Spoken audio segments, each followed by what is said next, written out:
એક વાર ઉનાળાનું વેકેશન પડ્યું કે તો બધા બાપ દાદા ને બધા શાંતિથી બેઠા હતા અને બધે ઘેટા બાપાએ બધે પ્રોગ્રામનો પ્લાન કરેલો. તો મને કહે તું પણ આવજે ને, આપણે રાત્રે પ્રોગ્રામ કરો બરોબર. તો મોટા મોટા 60-70 વર્ષના બધા ઘેટા હતા ને એને પ્રોગ્રામ કર્યો હતો. એ કહેવાનો પ્રોગ્રામ હતો ખબર, ખીચડીનો.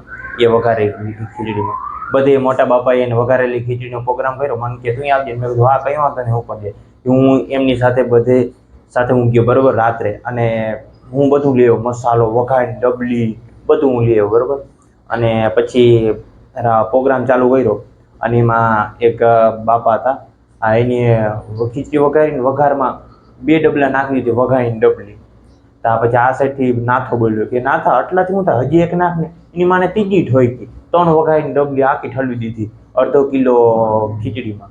અને પછી ઓહો રાઈતે જે મારી હાલત થઈને, આ બાજુથી આ બાપા પાવો કરે ને આ બાજુથી આ બાપા પાવો કરે. અને પછી પાછળથી ઓલા પેલા દાદા હતા એ ડબલું લઈને ભાગ્યા હેઠે. ટૂંકમાં આવું થાય. મોટા બાપા ભેગો તમે પ્રોગ્રામ કરો તો મજા આવે, ઘણું બધું જાણવા મળે. એમાં